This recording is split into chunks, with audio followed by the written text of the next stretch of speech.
Shalom, FGB man, LOF. It's strong in the Lord.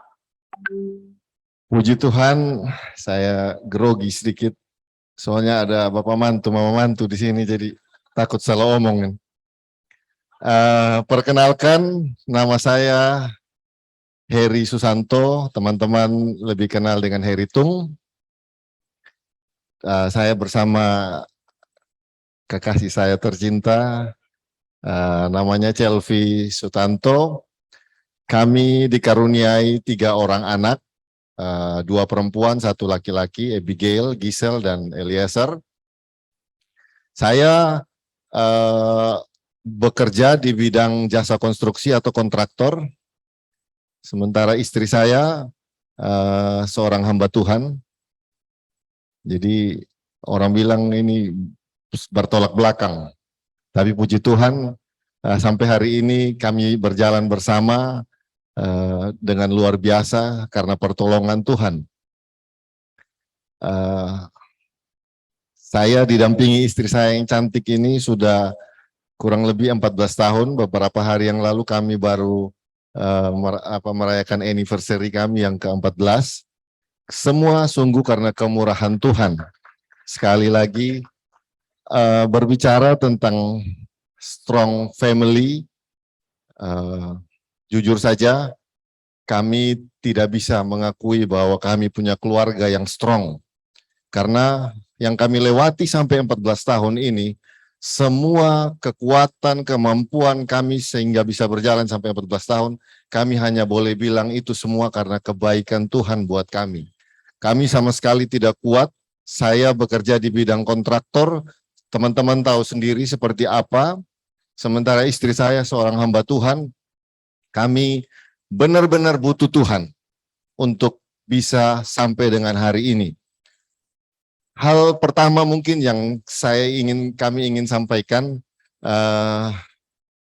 bagaimana dengan keluarga kami, karena sadar bahwa kami butuh Tuhan, karena sadar bahwa kami tidak bisa berjalan, keluarga kami tidak bisa bertahan kalau tanpa Tuhan. Kami buat satu komitmen, yaitu kami terus menjaga keintiman kami dengan Tuhan. Kami berusaha dengan kesibukan kami, dengan segala macam kesibukan kami berusaha untuk komitmen dengan Tuhan.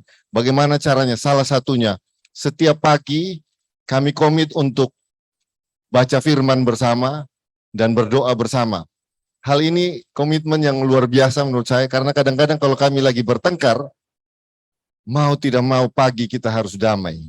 Walaupun malam kena pasang belakang, tapi pagi tetap harus damai karena harus berdoa. Kita percaya kita tidak bisa melewati satu hari tanpa tuntunan daripada Tuhan.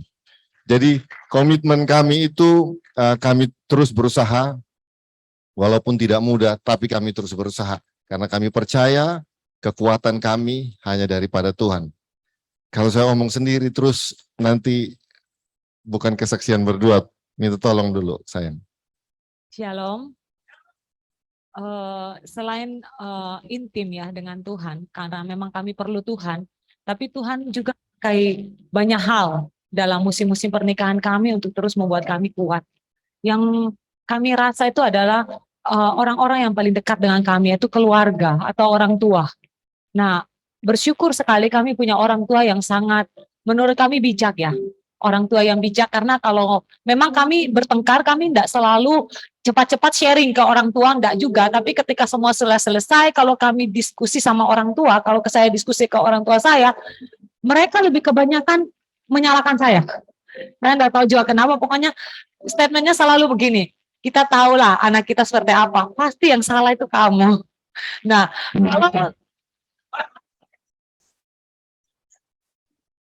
tapi kalau kami bertengkar, kalau orang tua Heri, mereka selalu jangan begitu, kasihan Celvi, kan saya bukan asli Sumba ya, kami tinggal di Sumba, tapi sekarang udah pindah di Kupang. Kasihan dia enggak punya keluarga di sini kayak gitu. Jadi orang tua ini selalu memberikan input yang baik buat kami. Jadi kami bersyukur. Saya bahkan berpikir seperti ini. Apa saya kalau jadi orang tua saya bisa sewais itu ya untuk anak saya nanti, karena sekarang aja kalau anak bertengkar di sekolah rasanya saya mau jadi pembela anak saya gitu. Tapi bersyukur sekali Tuhan pakai orang tua yang bijak untuk terus menolong kami, Tuhan pakai orang tua kami untuk selalu membuat kami ini berpikir lagi dan semakin kuat dalam pernikahan kami. Jadi terima kasih untuk orang tua kami yang juga hadir di sini, Mas Samante. Yang kedua, Tuhan memakai lingkungan inner circle kami yang kecil, dalam komunitas kami yang kecil, teman-teman kami dipercayakan melayani. Kebanyakan pelayanan kami itu kepada keluarga-keluarga muda. Kami pun masih muda, tapi kami berteman dengan anak-anak muda dan kami banyak sharing life dengan mereka. Kami seperti kakak rohani lah untuk mereka. Mereka tahu seperti apa kami. Bagaimana cara kalau kami bertengkar, kadang mereka yang dibilang adik rohani, mereka yang bahkan menolong kami untuk berdamai. Nah, di situ kami merasa bahwa komunitas itu sangat mempengaruhi ya, bagaimana karakter, bagaimana kami bertumbuh secara rohani. Jadi kami sangat bersyukur Tuhan menempatkan kami juga di dalam wadah Full Gospel ini, karena suami saya kan kontraktor. Kalau kemana-mana pergi, selalu udah ada yang jemput, yaitu teman-teman Full Gospel ke Jakarta, yang Jakarta jemput, yang ke Surabaya, jemput yang ke Kupang, maksudnya selalu dipanggil, dikontak, apalagi kalau di Kupang, Ko Bobi selalu kontak, bro di mana ada Full Gospel ikut ini. Jadi jadi sangat menolong ya, sangat menolong. Jadi bersyukur kami ditempatkan di suatu komunitas yang benar-benar menolong kami untuk melakukan hal-hal yang baik dan hal-hal yang benar. Karena untuk menjadi kuat dan dalam pelayanan itu bukan hanya sekedar pilihan ya. Hidup benar itu dan tidak berbuat dosa menurut kami itu bukan hanya sekedar pilihan. Karena kalau berbuat dosa itu hanya sekedar pilihan, gampang Bapak Ibu. Kayak memilih saya mau minum air putih atau es teh, itu gampang. Dosa itu menurut kami bukan sekedar pilihan, tapi berbicara tentang kuasa. Ada suatu kuasa yang ketika manusia jatuh ke dalam dosa, kuasa itu yang selalu membuat kita bukan hanya sekedar memilih menjadi kuat atau lemah, menjadi suci atau tidak suci, menjadi baik atau tidak baik. Tapi ada suatu kuasa yang selalu membuat kita kadang bisa jatuh. Karena kami sadar itu, kami butuh suatu kuasa yang lebih besar untuk menolong kami berjalan dalam rel yang benar. Kuasa inilah yang dinamakan, yang kita semua tahu bahwa kuasa yang kita dapat dari Tuhan kita Yesus Kristus. Kuasa yang sudah menang, yang membawa kita selalu berjalan dari kemuliaan satu kepada kemuliaan yang lain. Membuat kami berjalan melewati musim satu kepada musim yang lain. Semua itu karena kuasa dari Tuhan Yesus. Jadi kami mengucap syukur, kami bukan selalu menjadi kuat, tapi kami ada kuasa yang menopang kami untuk menjadi kuat, yaitu dari Tuhan Yesus Kristus. Semoga kesaksian kami bisa menjadi berkat. Tuhan Yesus memberkati.